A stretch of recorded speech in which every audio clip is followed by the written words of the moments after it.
doctor. Yes, tell me, how are you? I'm very well, doctor, and thank you. I had a couple of questions. And first question, through the beginning of my pregnancy, people have advised to have home cooked meals, avoid outside food.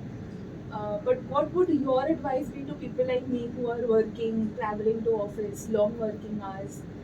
What would be your advice? So personally, I had Nimbu Pani the other day, and I fell sick and had to rush to a hospital and had to come to meet you.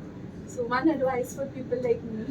Okay, so I think I will answer this question in Hindi and English mixture, which is in the interest of the audience. Okay, so ये बहुत बड़ा अहम सवाल होता है बहुत बार कि इनके जैसे जो वर्किंग महिलाएं हैं कि जो ऑफिस में जाते हैं तो घर से हर रोज कुक करके लेके जाना तो पॉसिबल होता नहीं है और बहुत बार कुछ ना कुछ होता है ऑफिस में लोगों के साथ में जाना होता है कैंटीन में रेस्टोरेंट में किसका बर्थडे हो गया किसका क्या हो गया ऑफिस में ज़्यादा समय तक रुकने की ज़रूरत पड़ गई और फिर ऐसे हालत में क्या खाने का ये बहुत बड़ा सवाल आता है। देखिए जब हम बाहर का खाना खाते हैं तो बाहर के खाने के अंदर के 3 मेन विशेष जो है सबसे पहला कि ये खाने का जो है वो पोषण मूल्य जिसको न्यूट्रिशनल वैल्यू बोलते हैं उसके बारे में कोई कुछ बोल नहीं सकता है। घर में आप क्या लाओगे क्या नहीं उसके ऊपर कंट्रोल है, ऑफिस में बाहर खाने के अंदर वो नहीं है। दूसरा उससे ज़्यादा बड़ा सवाल जो है वो ये है कि ऐसे किस्म का खाना खाने के बाद में अगर वो उसके वजह से कोई तकलीफ हो गया, फॉर एग्जांपल इंडाइजेशन हो गया, लूज मोशंस हो गया, गैस्ट्रोएंटराइटिस हो गया, हेपेटाइटिस जैसे बड़े बड़े प्रॉब्लम जिसको जॉन्डिस बोलते हैं, कावीड़ बोलते हैं, बराबर है, ऐसे भी बड़े बड़े प्रॉब्लम इसमें से आ सकते हैं।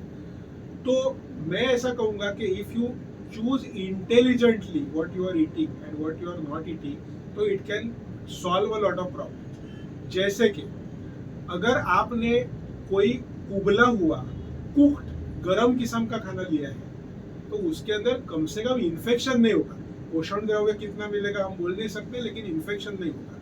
लेकिन जनरली हम लोग क्या देखते हैं हेल्दी खाने के तहत जैसे इन्होंने किया नींबू पानी पीना, छाछ पीना या फ्रेश फ्रूट जूस पीना या रॉ सैलड खाना, तो इन चीज़ों को हम लोग जनरली हेल्दी बोलते हैं लेकिन ये बाहर बनाई हुई होने की वजह से उसके अंदर कौन से किस्म का पानी रहेगा, आइस रहेगा, बनाने वाले इंसान की हाइजीन कैसी रहेगी इसके ऊपर कोई कंट्रोल नहीं। तो इसके लिए मेरा एडवाइस ये होगा कि अगर आप बाहर का खाना खा रहे हैं तो या तो वो खाना उबला हुआ कुक्ड गरम किस्म का होने दीजिए ताकि इन्फेक्शन नहीं हो। अदरवाइज आप एक बार चाय कॉफी पियेंगे तो चलेगा, एक बार टेट्रा पैक वाला जूस पियेंगे तो चलेगा, एक बार आपको छाछ पीनी है तो टेट्रा पैक वाला पियेंगे तो चलेगा, लेकिन रॉ वहां पे बनाया हुआ चीज और बाहर का पानी ये आप जितना कम इस्तेमाल करो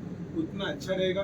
तो उसके अंदर कम से कम इन्फेक्शन होने की शक्यता जो है वो आपकी कम हो जाएगी। तो आज ये सवाल आपने हमें पूछा और हमने भी वो रिकॉर्ड किया है सब लोगों के लिए क्योंकि ये सवाल लेके बहुत सारे लोग आते हैं तो उनके बेनिफिट के लिए आपने ये कंट्रीब्यूशन किया है तो थैंक यू वेरी मच। और एनीवेज आपका प्रॉब्लम तो अभी सॉल्व हो गया है तो ये टिप आपको जरूर काम में आएगी। Okay and good luck for your rest of the few days of your pregnancy. Thank you. Thank you, doctor.